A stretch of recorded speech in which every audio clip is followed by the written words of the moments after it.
Hello, what's up, everybody? Back again, Powered4 SP3. And I was saying off there, I feel refreshed. I feel like there isn't as much going on in the world of wrestling, and I am embracing it, SP3. I'm embracing it so much. But obviously, we've always got content to come on this show. We've always got stuff to talk about. But it's been a nice couple of relaxing days in the world of wrestling, which I'm embracing. Let's bring in the man himself, the A side of the cassette, Mr. Tru Heel Heat, powered for SP3. How you doing, buddy? It's Wednesday, and you know what that means. SP3 back on Powered4 SP3. Wednesday is my day where I am on YouTube greeting you folks, talking about some good old professional wrestling here with John Scott with his Stu's Wrestling Podcast shirt. That beautiful shirt that you guys... He's representing out here, so we're gonna have a bunch of fun because although he says it's been, not that much going on, there has been a lot of news and a lot of controversy over the last week in professional wrestling. Why do I get the feeling that after I come off this show, I'm gonna start to feel tired again, SP3? I get that feeling. 100%. Guys, don't forget, if you want to comment or ask questions through the show, please put them down below. We'll read them out. We'll get to them. Look, we answer the most random, bizarre stuff here on Powered4.tv. Believe me, on our last episodes, it can go anywhere, SP3. So I pre-warn you that. But this man is the Oracle of professional wrestling. So it's a good, but no better time to ask a crazy question about wrestling whilst he's here. So go ahead and do it. Let's have a quick dive into them. Let's have a quick look. We've got our familiar face here. Lewis Young is always there. He's always about. How you doing, Lewis? Hope you're very well. Fifth Gen, there he is. Hope everyone is doing well. I hope you're doing well as well, my friend. Here's the man himself. He got in early on the comments as per usual. I think AEW will sign Jake Paul, not Logan Paul, SP3, but Jake Paul after Chris Jericho's tweet. It makes sense. Jake Paul's YouTube following is huge compared to Jericho and would be entertaining to see. Well, Jake Paul recently won a boxing match. This man here, while representing, he wasn't very happy about it. He was mortified by that result. He's not a huge Jake Paul fan, I've got to say. But SP3, should we never say never when someone like Brett tells us this? Or are you completely out? I guess we'll always leave a percentage now, won't we? Brett Thomas has reinvigorated the whole percentages on, the likelihood of this happening because he spoiled Logan Paul appearing at WrestleMania months before it happened. So I got to give it up for Brett Thomas. There is a chance AEW signs Jake Paul, and I'm shocked that Stu, well, I'm not shocked that Stu did not like that. Stu doesn't like the heels like I do. I was rooting for Jake Paul. I was happy when Jake Paul won. Triller was an experience to watch. There was a lot of shenanigans that went on, and it was an interesting viewing. And it's something that probably WWE will look after. And we might get a WWE Triller event in the future. You never know. Wow. You never know. I tell you what, Snoop Dogg was enjoying it as well. Apparently, he was $2 million better off as well by the end of it. He put his money on Jake Paul. Everyone by the end of it.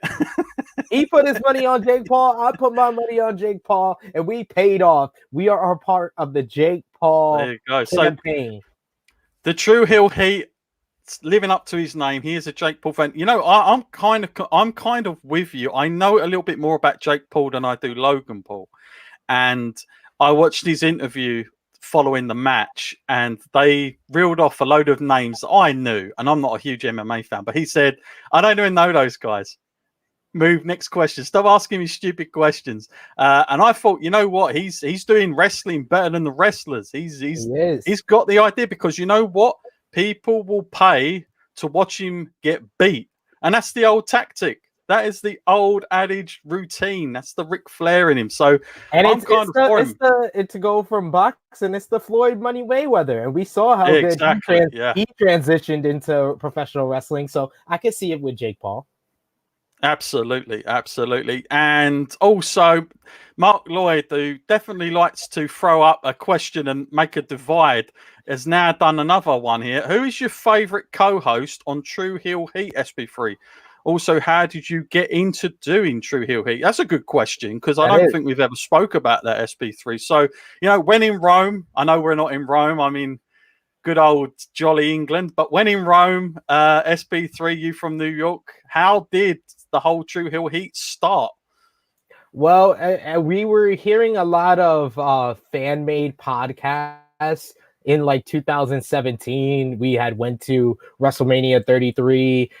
This was like when like woke culture was very popular on YouTube. Yep. And there was a bunch of people like just creating their own podcasts. And we were like, we wanted to put our voices out there, because wherever we went to an area or a place, like an event or a convention, and it was about professional wrestling, people kind of gravitated to us, wanted to talk wrestling with us. So we thought we wanted to put that out there. So by SummerSlam 2017, me, Top Guy JJ, one of our other friends, we decided to be the on-camera people.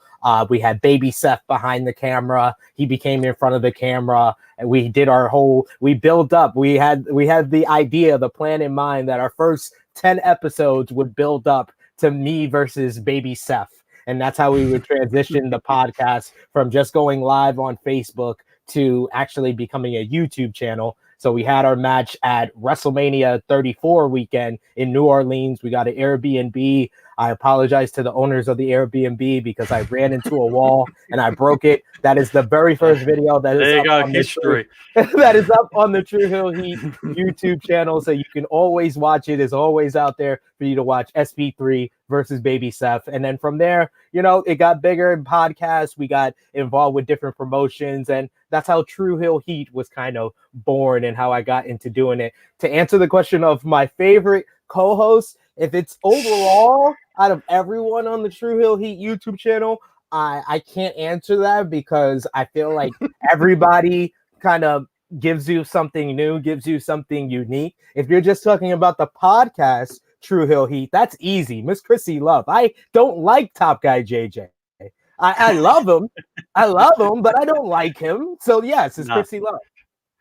There you go. And it was her birthday recently, so let's shout out bit of a late one here, but happy birthday to her. Does a wonderful job. Obviously, I got to go on with you guys a while ago, but there you go, Mark. You've tried to get in there again, and don't come back asking me the same question either, because I ain't gonna say anything with Stu or Mike or anyone else.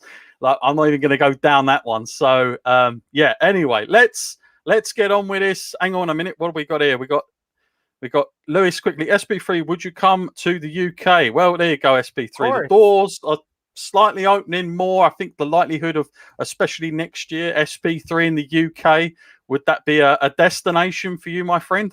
Of course. My wife has family in the UK, so I have a place to go. So definitely it's something that we can arrange. I've been connecting with folks in the UK like Powered4 TV, John Scott, Alex McCarthy, the Wrestle Talk folks. Absolutely. So there's so much for me to go over to the UK and kind of connect with people that I've met. And thank you, Carnage Pain. Tru Heel Heat is great. I agree. There you go. I agree with you. There you go. All right, last question before we get into it. I feel like we're asking a dozen questions. Do you prefer podcast or video content? To you both? I'll start with this one. In my opinion, I really enjoy podcasts because I find them a little bit more intimate with the listeners. Like, you can spend more time on that, and you can kind of build a different relationship with your audience. But I feel like videos is good, but it's kind of something completely different.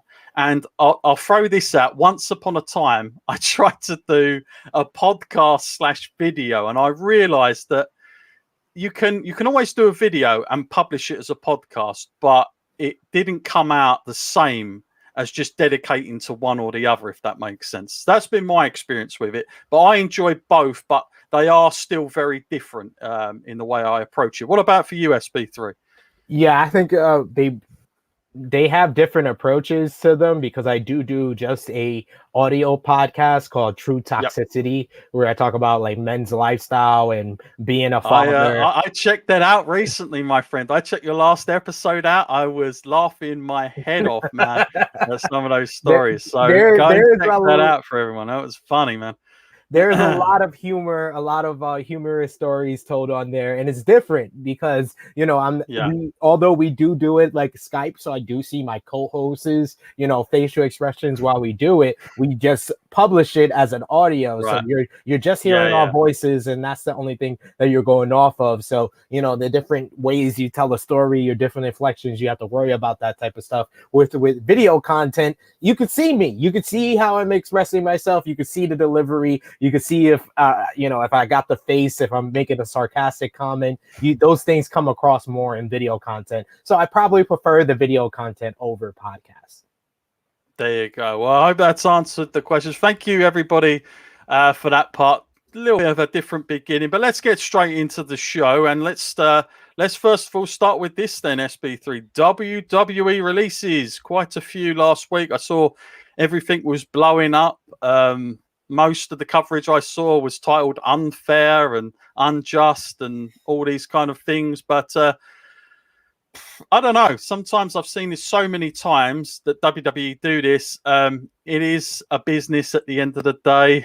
Am I surprised when I see cuts like this? Not really, not anymore. And also, I think we live in a bit of a different age of professional wrestling, that when WWE do cut guys and girls, that door is always still open to a degree. We've seen it with Drew. We've seen it with, oh my God, who's the other guy from 3-Man Band that come back? And Jinder Mahal. I tell you, when those guys left, there's no way I thought someone like Jinder Mahal especially would be coming back to being the WWE champion. So, you know, look, there's still opportunities, but that's my take on it. What about for SP3? What do you make of the WWE releases? Well, to give everyone the list of individuals who got released, it's Samoa Joe, Mickie James, Billie Kay, Peyton Royce, Bo Dallas, Chelsea Green, Kalisto, Tucker, Wesley Blake, and Mojo Rawley. So 10 superstars in total were released. Some make more sense than others. Someone like a Mojo Rawley, like a Bo Dallas, they haven't been on TV in quite some time. They're not going to be used on TV. The WWE has kind of, if WWE kind of views you in one way, they're going to keep you in that way, and there's not much hope for you. And I think that's what's the case with both of those guys. You got individuals who are talented but not able to get on TV, like a Kalisto or Wesley Blake. Kalisto. Yeah. So they're the ones that, you know, Kalisto's so talented in the ring, but WWE focused on his weaknesses more than his strengths. Like, they gave him promo time. They tried to like always group him in a tag team and kind of keep him in that tag team role when he was kind of had the capability to break out on his own. And then you got the people that just don't make sense. Like, how do you not find time for Mickie James? Mickie James came back, ladies and gentlemen, to the WWE in, I believe, the end of 2016, early 2017. She was with the company since then. So for 4 years, and the peak of her run and her return the former 6-time women's champion, the former face of the women's division when it was the Divas era, when they didn't really focus on the skill and the fact that these ladies were good wrestlers like Mickie James, Beth Phoenix, Victoria. You would think that when they come back to an era of WWE that values women a hell of a lot more, that the women's revolution is going on, that you got the 4 horsewomen, you got the Asukas, you got the Alexa Blisses, and the peak of her run is being the freaking sidekick of Alexa Bliss? Are you kidding me? Are you kidding me? We never gonna do the story of Mickie James trying to match Trish Stratus and eclipse Trish Stratus at 7 title reigns. Like, there's a story there. There's something to go after.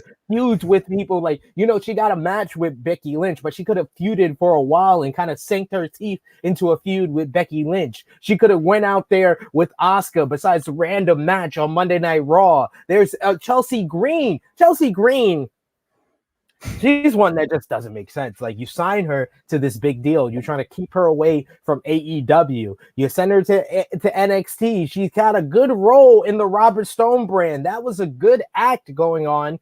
And you just cut it short. You bring her to the main roster. You kind of shuffle on a couple of ideas. She comes up with a brilliant idea where she plays Mickey James to Mickey James playing Trish Stratus in a reversal of the roles of that storyline. And they just totally scrap it. They totally don't even think twice about it. We never see that. She comes up on the main roster. She debuts. She breaks her wrist. And then you fire her? Just doesn't make any sense. Someone like a Samoa Joe, yeah, I know everybody. Samoa Joe, that's the name that everybody's sticking out, and just like, how do you not find something for Samoa Joe? How do you you can't medically clear him? Keep him in the commentator role. He was one of the best commentators, or find him a role backstage where he can help guys that are younger than him. But at the end of the day, what it seems like, what's come out from Fightful as well as PW Insider, is that Samoa Joe wants to wrestle, and WWE right now can't medically clear him. So this seems more like a mutual thing where Samoa Joe made the decision he wants to wrestle. He's going to go out there and try to get medically clear from outside of the WWE. And maybe he goes on like a world tour of the independents, maybe Japan or Mexico. I would love to see him make a run in New Japan where he's never been. I would love to see him return to an Impact Wrestling or ROH. And of course, AEW, he would make a crazy impact. And I know everybody would love to see him against the likes of Kenny Omega, John Moxley, Pac, Ray Phoenix. He just has so much potential there that he could be such a like real impact player in AEW. But it felt like the right decision for him to leave WWE for both sides. Peyton Royce and Billie Kay. This is the one, like, I addressed all the releases here. I kind of addressed them, grouped them into their own ones. But this is the number one people that WWE created this whole release themselves. They were a entertaining act together as the Iconics. You decide to break them up because you're like, Peyton Royce is a star. I'm gonna push Peyton Royce. But of course, that's Vince McMahon saying that, and that only lasts for 3 freaking weeks. And he just decides, you know what? No, she's not a star. I'm gonna put her with Lacey Evans. I'm gonna put Billie Kay with somebody. I'm gonna put her with the Riot Squad. I'm gonna put her with Tamita and Natalya. They were in a great tag team. Why are you doing these different, not as great tag teams? And then eventually you fire them? After Billie Kay has capitalized on every single opportunity you gave her, whether it was 10 seconds backstage with a resume, whether it was, the interlude, the segue between, Michael Cole and Corey Graves kicking it over to a vignette, and she just comes out with her resume like, hey, this is me. She's always entertaining. The best comparison that I've heard for Billie Kay, she's the female Santina Marella, and you had that, and you can use her in any type of role, it seems. And you fire her, you release her. Peyton Royce cut that great promo on Raw Talk, had the whole Twitter world asking why she can't get more. And now, when you go back on that Raw Talk promo, those words are like razor blades. She's like, if you're not going to let me wrestle, then let me go. And they let her go.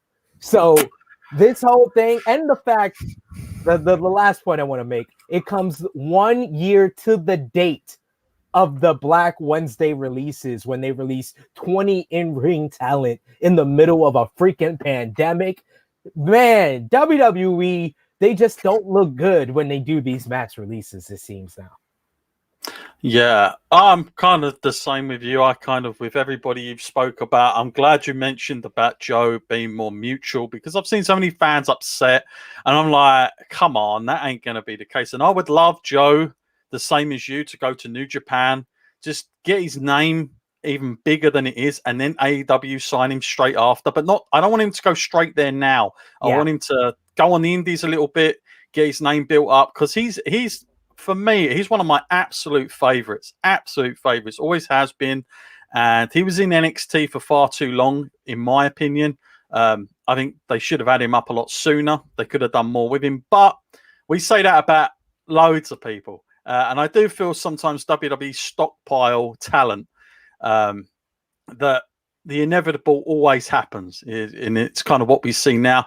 Interesting point here from 5th Gen. I believe every one of the releases will have a chance to make it bigger and better if they want to, especially with the independence. I think that's like independent wrestling opening up soon. And yeah, totally agree with that. 100%. Who should AEW sign from the WWE releases? Mark says. Well, I think Joe we've already mentioned, but I don't want to see it straight away. I just want to see a little bit of time, even if it's 6 months, just something. Anyone else stand out for you? I mean, their women's division, could that do with a bit of bumping up, or is it more of just how they manage it more than anything, than more talent? I think the women's division gripe against AEW is a played out argument and a horrible takedown. It just proves that some people are not been watching AEW for over the past 2 months, especially in 2021 overall. They've really focused on the women's, especially last week's edition where they focused on like 6-7 women, like whether it was promos or an in-ring match. Jade Cargill and Red Velvet was a really good match. Tay Conte and Hikaru Shida have a big title match this coming Wednesday. So their women's division is in good place, but I think that is women's division isn't a place that you can put in a star right now, because they have a whole bunch of women who are either not stars, who have been very protected, or they're not stars and they're on the rise. Whether, the on the rise people being like the Tay Contes, the Jade Cargills, though the ones that are like on the cups of stardom or just right there, like Britt Baker, Thunder Rosa, Hikaru Shida, that they could need like a legitimate star to come in. And I would say Mickie James out of the WWE releases is someone that they can insert and they can put in there, and that would make a huge impact overall on the women's division. That not only would she be, a great matchup for the Britt Bakers, the Thunder Rosas of the world, she can also help the talent like Jade Cargill and Tay Conte behind the scenes and in the ring. So I would like her to come over to AEW. Very good. And 5th Gen also saying Samoa Joe to Bloodsport. That would be epic to see him in that. I tell you, I mean, he could. That would be huge, I would say, given the stuff I've seen. That. So, and also Brett just commenting, SP3, you've become my favorite host now. So there you go. You have won him over with your Jake Paul fandom there. See, you've impacted. Now, speaking of AEW, Dynamite's huge rating from last week, where it was, of course, the first week being solo on a Wednesday. Very significant, I'm guessing. Is this just because it's the first week, because they plowed a lot into it, or do you think this is the baseline for Dynamite going forward? I think a lot of factors came into this rating. The rating was 1.219 million viewers, which is the second highest overall viewership since their first week of Dynamite. It has a lot to do, of course, with them being solo on Wednesday without NXT as direct competition. It also has to do with WrestleMania week, because wrestling is really a focus and a lot of people's going to watch on wrestling on that week. And Wednesday they've conditioned wrestling fans to think of that as a wrestling night. And when our AEW is the only show on, a lot of fans are going to watch that. And it also has to do with Jericho being on the Stone Cold Broken Skull Sessions podcast, because there are a lot of WWE fans out there. There's probably WWE fans watching right now who don't like us talking about AEW Dynamite and their huge rating.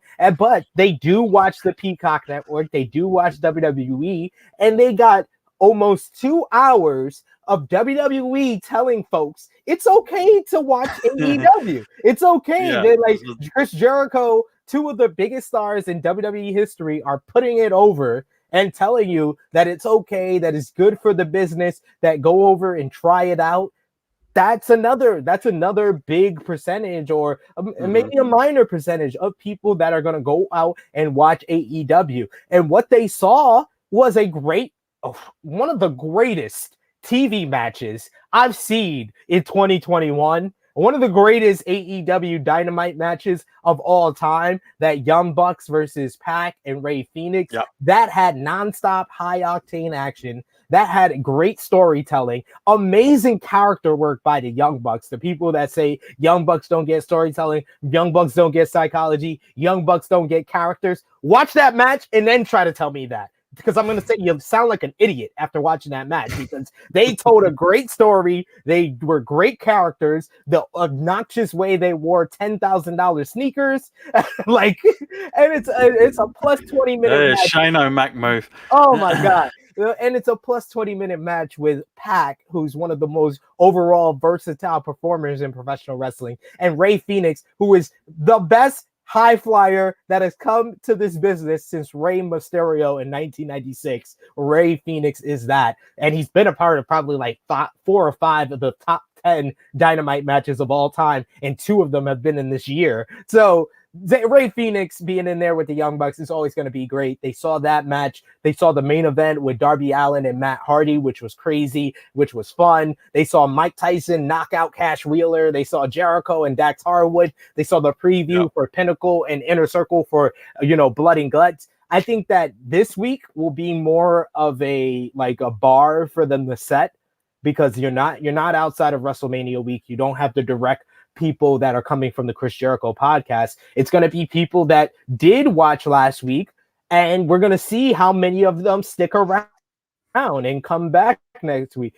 Then we can say, okay, maybe this is the bar that they set with the 1.2 million. If we get something close to that, like 1 million this week, then we're seeing the range of where they're going to be solo on Wednesdays.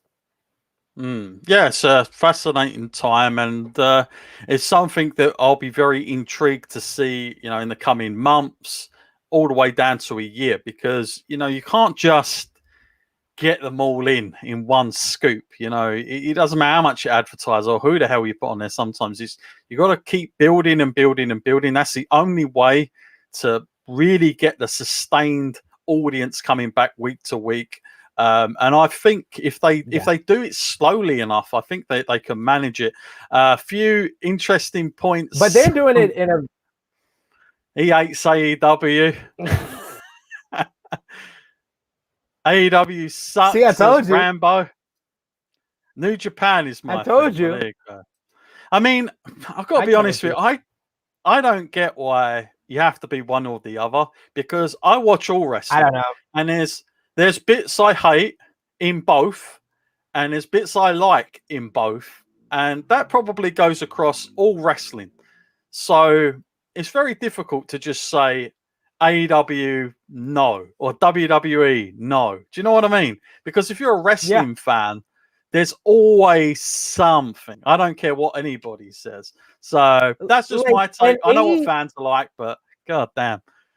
AEW feels like an episodic television show. That's the number one thing I like about AEW. You're seeing chapters of a story that's developing. Like, take, for example, a Hangman Page. Hangman Page loses that matchup at All Out 2019, and we've kind of gone on the journey to him becoming this millennial cowboy, where now we're in a stage where he's befriended the Dark Order and all his friends in the Elite, where he thought he was like the problem because he didn't feel like he was on the level of the Elite. But now he sees that all his friends are really dicks. So it's like maybe he was not the problem. Maybe they were the problem. And that's a story that you can put on like a Friends, on a Seinfeld. You can put it on some of these like legendary shows. Like, that's a story that's endless and can develop over a period of time. And you don't see that level of storytelling in professional wrestling a lot. Not even in New Japan. New Japan relies on a lot of multi-man matches and matches to build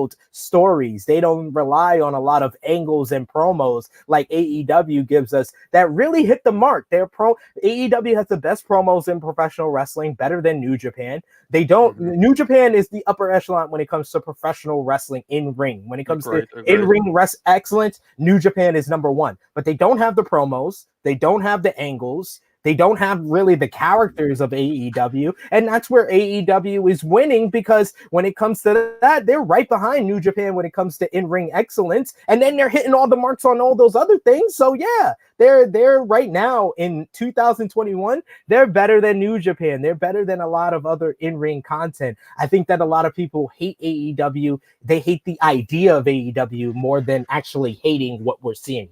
I think that's kind of the thing. And the interesting thing with AEW, when you look at professional wrestling on television over the last like 2 decades or 3 decades, WWF from like 1996 all the way to now, they've always had 5 or 6 guys that they focus on, that they push, and that you see every single week. And they have like a segment that's planned for them or advertising events that they focused on. Like Raw, literally, if you watch Raw last week and you watched it this week, it looked like the same goddamn show, because it's the same thing every single week. And on SmackDown, you know the show's going to start off with Roman Reigns kicking off the show, or someone feuding with Roman Reigns, and you know the show's going to end with Jey Uso versus the guy that's going to verse Roman Reigns. That's going to happen. On AEW, formulaic. The cool thing about AEW, Kenny Omega, Cody Rhodes, Chris Jericho, Jon Moxley, none of them are advertised for this week. Coming off this big rating show, their top 4 stars are not advertised. I don't think anyone's really worried, because it's all about the different characters and the world building that they've done. Darby Allin has become a ratings draw. They've developed a star that's young, that's in his 20s, something that WWE has not done in quite some time. And, you know, he's versing Jungle Boy, who has also done well in the ratings. Christian Cage is there versing the Powerhouse Hobbs. Like, they got new stars that they're developing. So if we get over 1 million, that's a huge positive, a huge plus for AEW, because none of their top stars are advertised for this show. Absolutely. Well, let's see what happens tonight. Hopefully, you know, more of the same, more positive. I can't see it not being. And yeah, I'm with you with AEW. And the funny thing is, and this is maybe just a wrestling fan, just in general, but I remember when AEW first come along, and all the so-called WWE fans were like, they were jumping ship.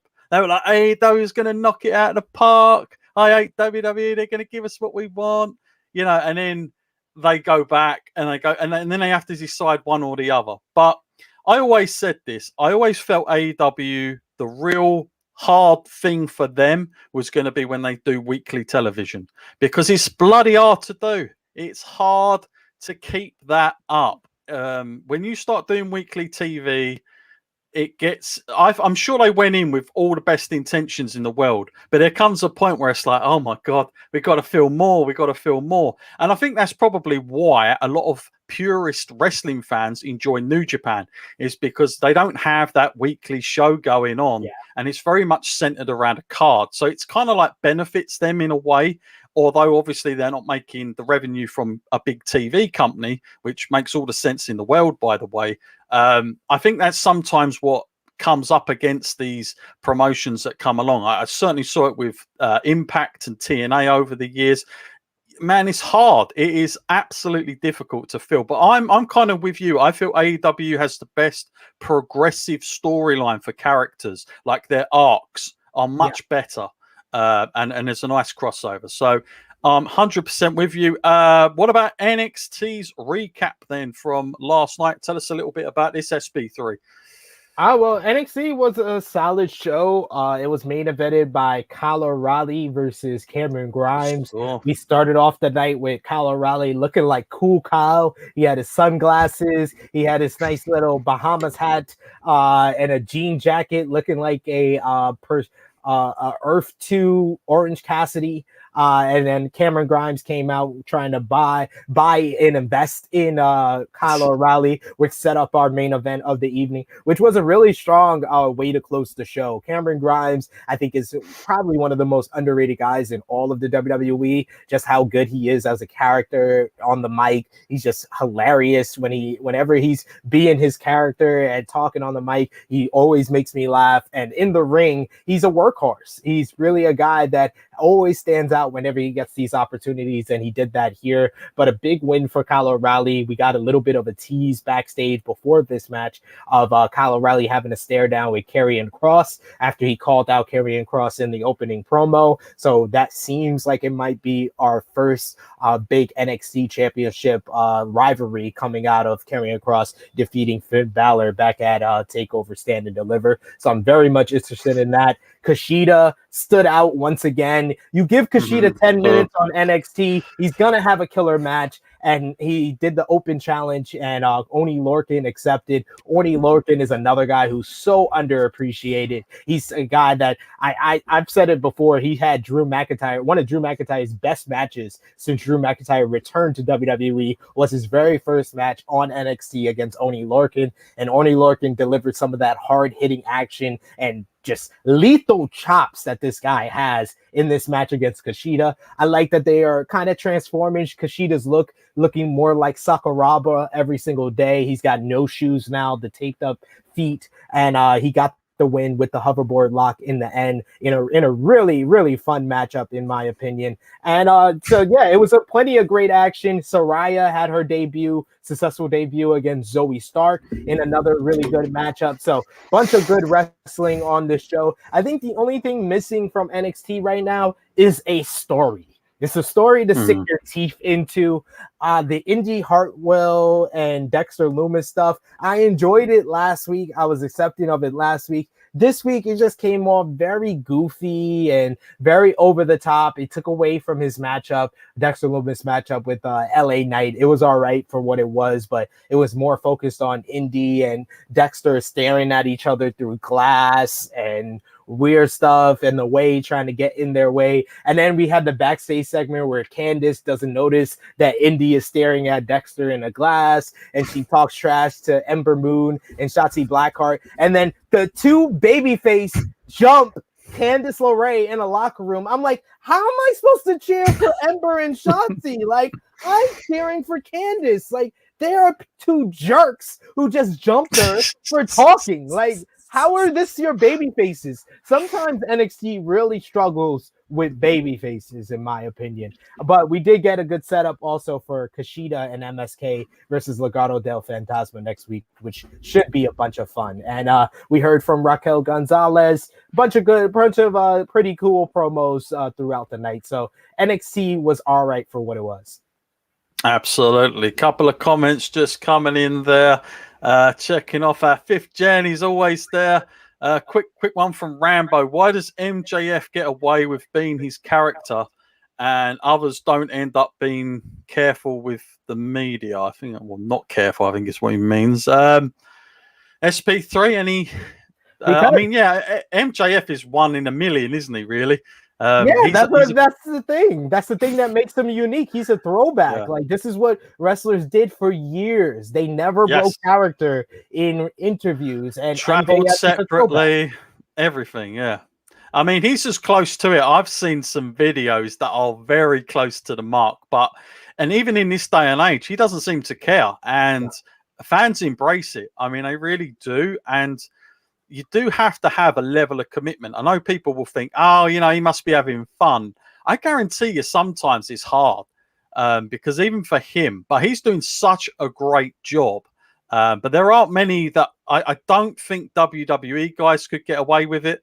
There's no way MJF could have done that had he have signed for them. I'm pretty sure of it. And if he did, I think he would have gotten a lot of bother. Let's put it that way. I don't see them letting him do that. Well, I know, because I talked to a bunch of wrestling journalists. I know for a fact that WWE sometimes does tell their talent to stay in character for interviews. I have one of my colleagues who did an interview. Hope it wasn't Randy.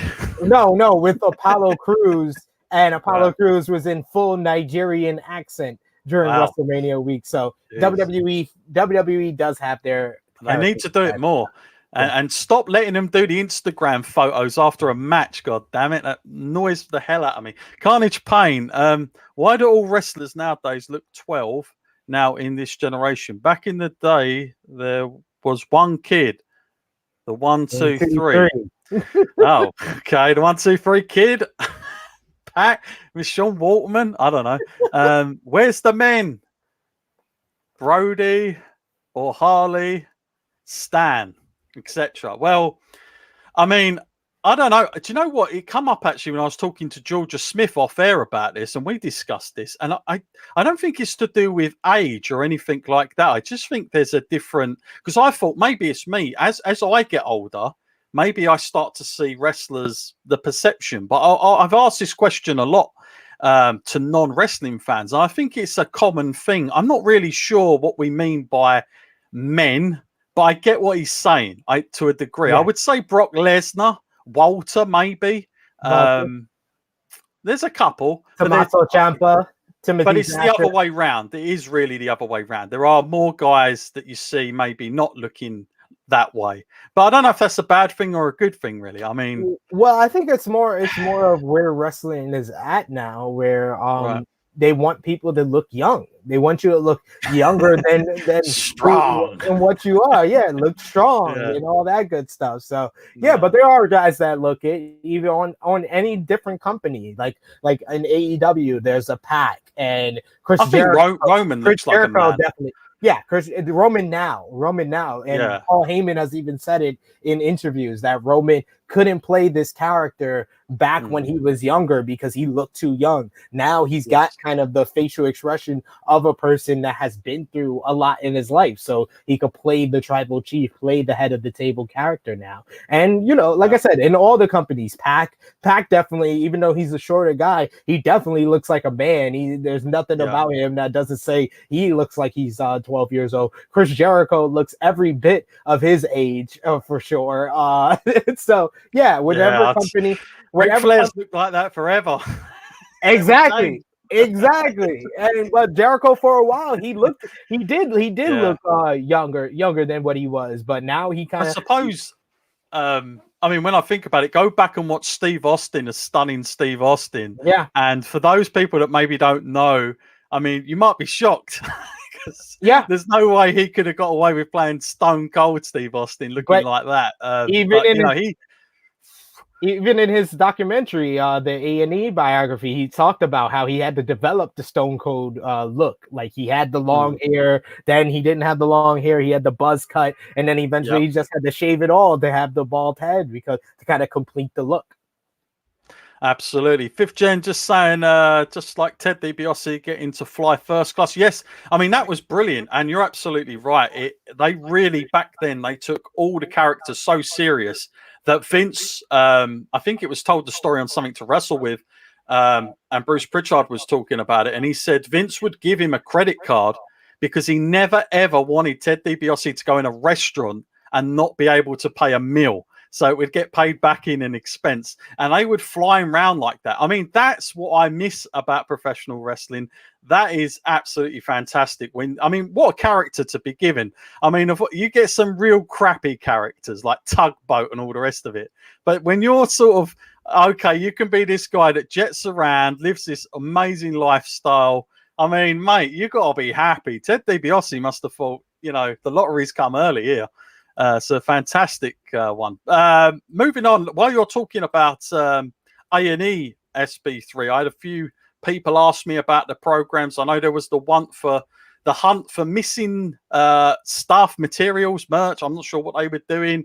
And obviously the one on the wrestlers themselves. So, and I know you guys over at Tru Heel Heat have done a focused review on this. So let's plug that, get those people over there, SP3, but also give us a little bit of insight about the both episodes. Well, I didn't watch the WWE Most Hidden Treasures or something, but it seems like a cool concept where they have wrestlers go out and try to find like their most treasured, like Kane trying to find the first ever Kane mask, or Mankind trying to find the Mankind mask, the Undertaker trying to find one of his old hats and stuff like that. So it's a cool concept. It's a unique take on this type of like programming. So I think it's worth a watch for sure if you're able to get your hands on it or get your eyes on it. As far as the A&E documentary, the biography, I thought the Stone Cold one was really good. It was a really good start and a perfect person to start off with, because in a lot of ways, Stone Cold Steve Austin is the Michael Jordan of this era, because he was the biggest professional wrestler, and he took what is the biggest promotion right now, and he took it from the doldrums and rose it to prominence to where it's never left. It's never left the number one spot since Stone Cold pulled it up to number one status. It's never left there. So Stone Cold's impact on professional wrestling is just plentiful, and it's ridiculous. So I love the fact that they started off with him. I thought a lot of the stuff, like talking about his childhood with his brother and sister being there, them also talking about his neck injury in 1997 was really good touches. I thought the best part and the highlight of the show was definitely the parts with him and The Rock talking about their feud. There was a lot of big omissions, in my opinion, but when you have 2 hours, there's only so much you can get into. But if you want to hear those big omissions and everything I felt about the entire Stone Cold Steve Austin A&E biography, you can go over right now to the Tru Heel Heat YouTube channel. Yes, point to the side.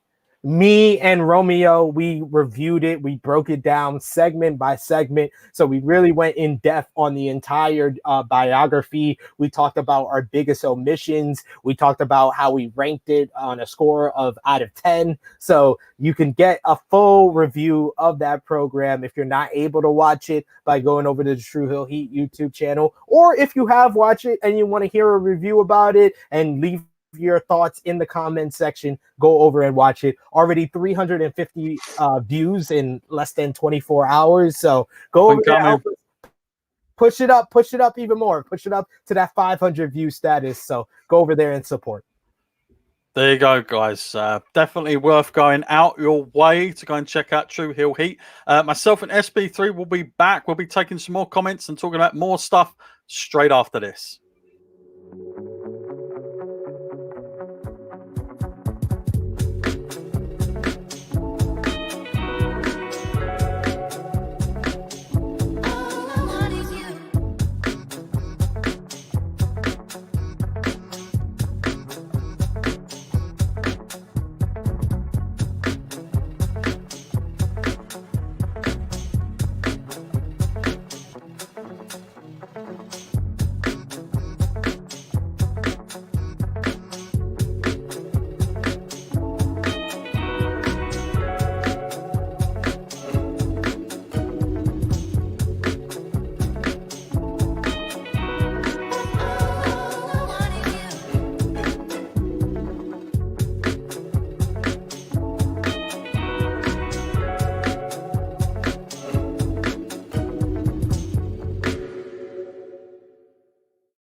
There you go, Powered4.tv. Sign up now, and as I always say, the most easiest thing to do, 50% off using one simple code.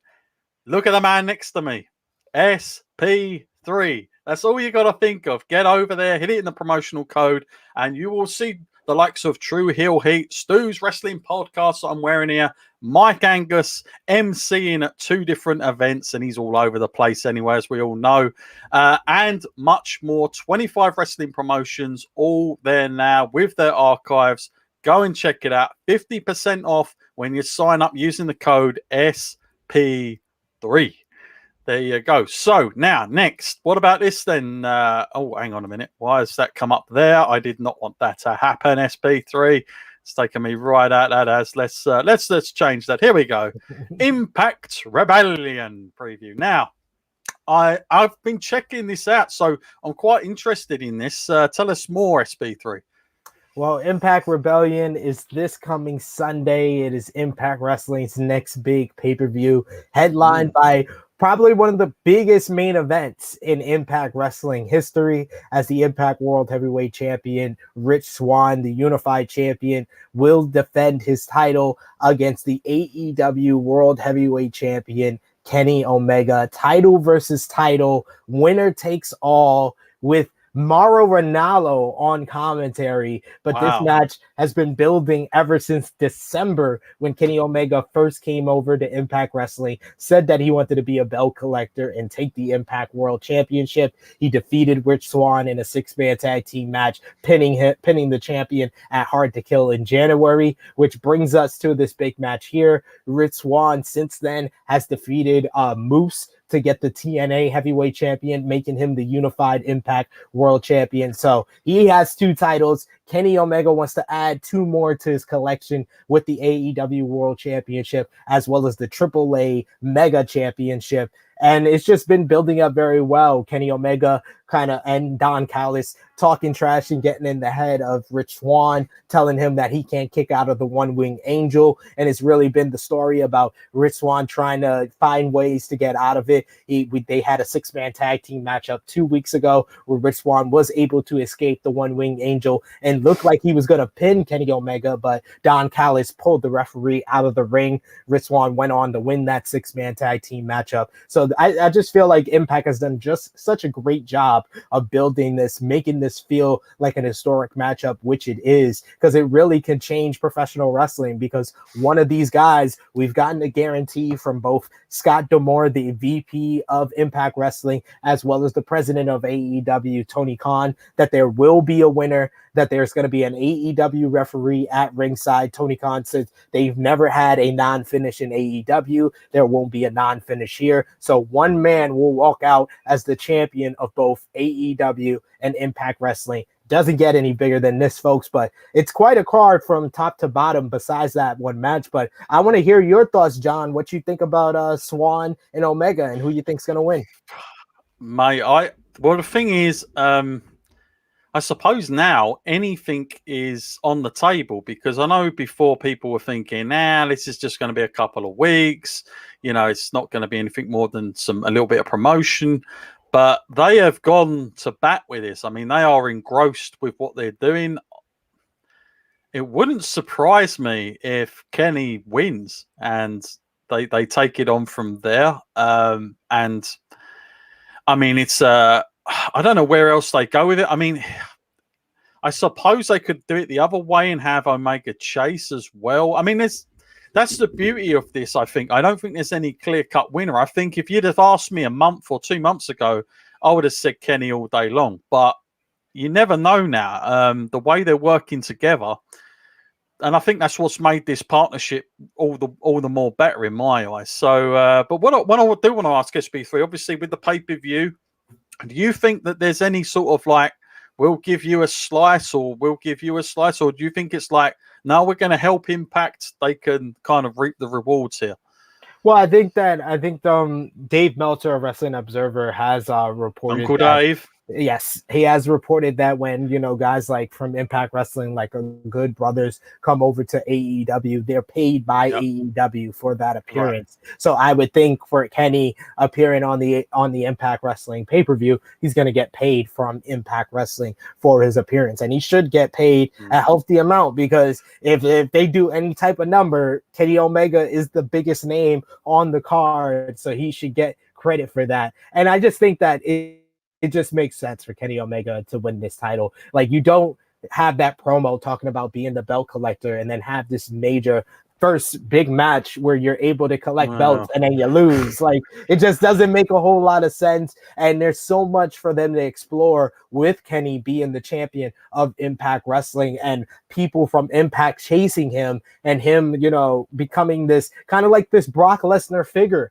in Impact Wrestling, where I don't think he's going to be on week to week, but he's someone that's going to be there for like their big events and have big title matches against guys like Sami Callihan or maybe Trey Miguel. And then eventually I think Moose needs to be the guy that takes the Impact World title off of Kenny Omega. But there's a lot of interesting matchups from Impact Wrestling guys with Kenny Omega at the top spot that I just can't see Kenny not winning this matchup. But like I said, there's a bunch of big matchups, and that's not even the only interpromotional matchup on this card, because for the Impact World Tag Team titles, it's going to be New Japan Pro Wrestling's Juice, David Finlay and Juice Robinson, the Impact World Tag Team champions, defending against the former champions, the Good Brothers. That's going to be a really good matchup. They had a good match back at Sacrifice where Juice beat the Good Brothers for the titles.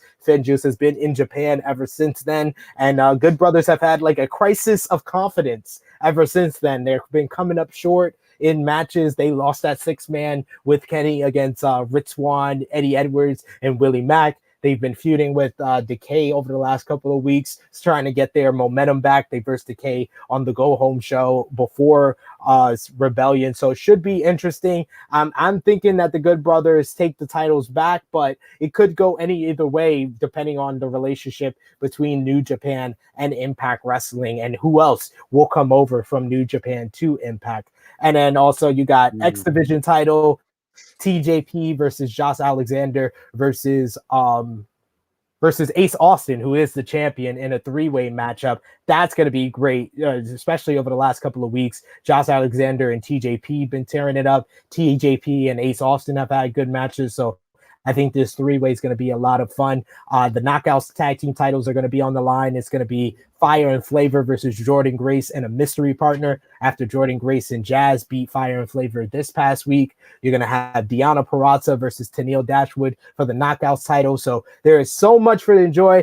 And for people who just watch WWE or just familiar with WWE, they have something for you guys as well, as the major go check it out. The Major Bros will clash, as it's going to be Matt Cardona, the artist formerly known as Zack Ryder, versus Brian Myers, the artist formerly known as Kurt Hawkins. WWE never really gave them a pay-per-view spot to do this match, but Impact Wrestling is going to do it. And also Sami Callihan versus Trey Miguel, last man standing. So top to bottom, I think this is going to be a fantastic card.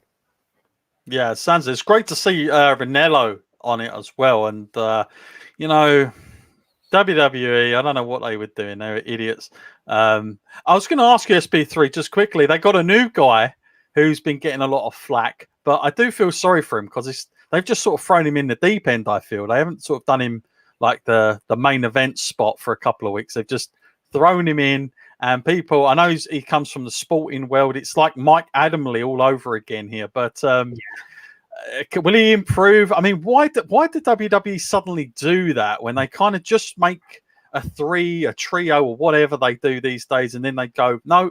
Because the announcing to me in WWE has been pretty poor in the last few years. I just can't get into it. I felt as good as Samoa Joe was, between him, Byron Saxton, who we spoke about a lot the WrestleMania week, the box shape like whatever, they sound very similar sometimes as well. So I don't always know who the hell's talking. They haven't got that distinct voice, and the tone isn't quite there. But I feel sorry for that guy, because I bet you he got there and he was like, I'm in my element, here we go. And then all of a sudden he hears Vince McMahon in his earpiece.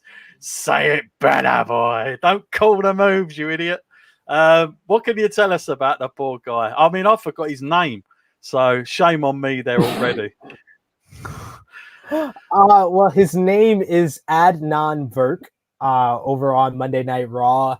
I mean, he's very nondescript. I mean, if I was listening to Raw, I wouldn't be surprised if none of the people watching know his name or know anything he said over the last 2 weeks. I mean, it's very much, like you said, a Mike Adamle type of position, but it's been made even worse because they have a new commentator on SmackDown that's so much better than him. Pat McAfee is great in the role, because Pat McAfee added something that he just doesn't seem to have, and that's a genuine interest in the product. It just doesn't seem like he's a fan. It seems like he likes wrestling, but he doesn't know WWE. Whereas Pat McAfee both knows WWE, both knows wrestling, and he enjoys WWE. So there's just a certain jest and a certain joy to Pat McAfee that just isn't there with Adnan Virk, that you wish was there, because that's probably the only thing he could add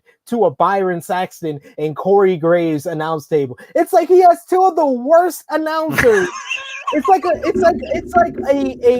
dog crap. Make it work.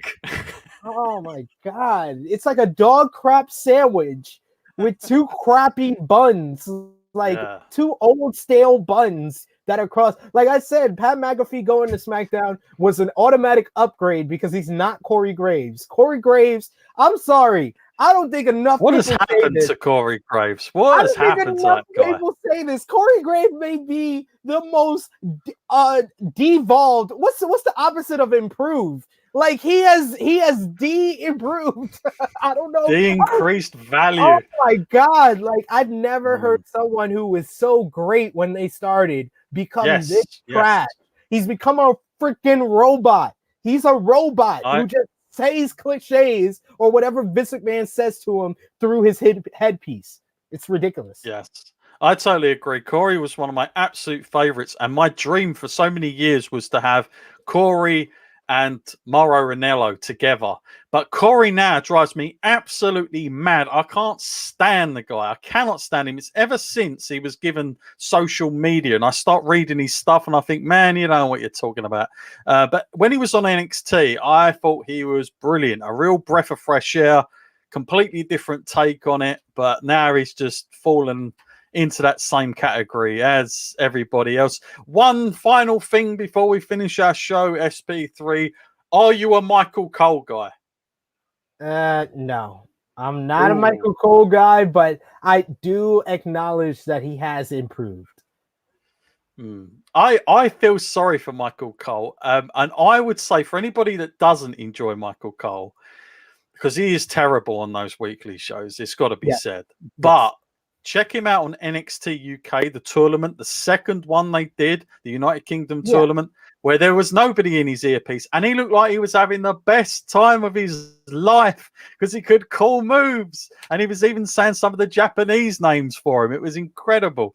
So you get to see a completely different side. I think Michael Cole is almost the modern day WWE play-by-play guy. I mean, if you was going to center it around anybody, it's probably him, because he's probably just so used to it now that that's just the way he thinks. But thank you, as always, Mr. SB3, for joining us here on Powered4.tv. It has been an absolute blast, as always, when you come onto our show. Now, where can we find you?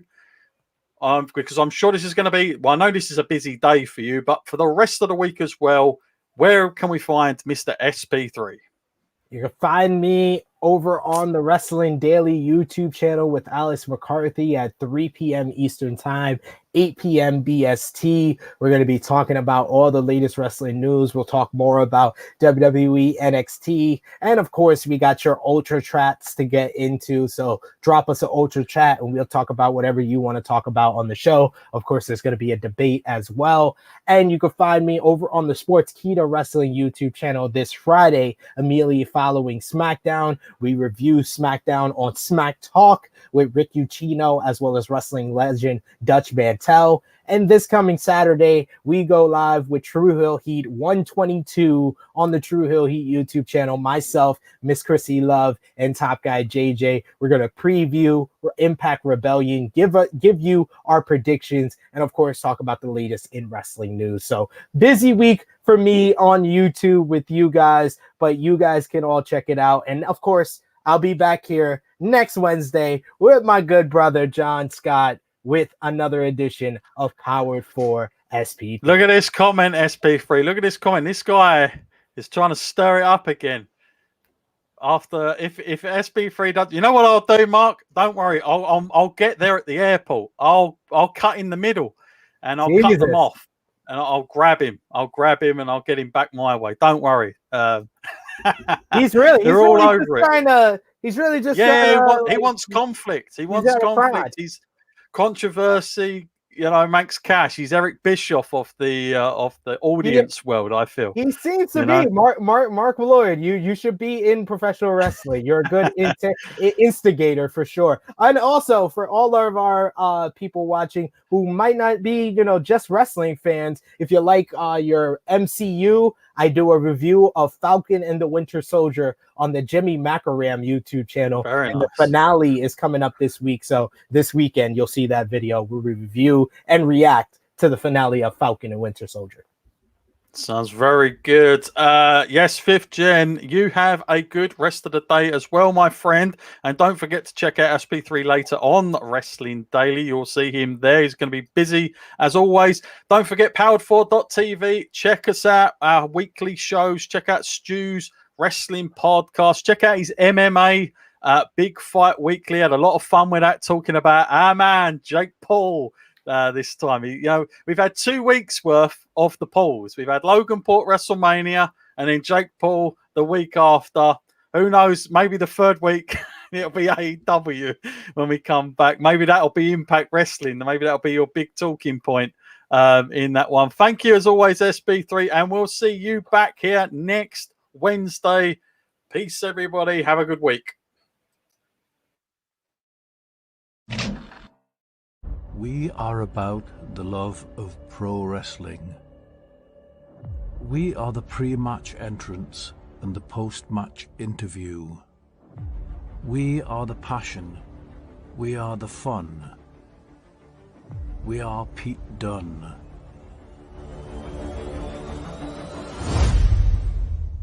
We are the tricks, the risks, the crunching drop kicks. We are the wrestling show display. We are Mariah May. We are the spine buster, flailing punch, and brutal knee. We are watching for the count of 3. We are the art in the ring. We are the bright lights. We are the squared circle and the life of the fight. To re-watch our favorite wrestlers' moments, to live and breathe through the eyes of their opponents. We build the vision for you to explore here at Powered 4.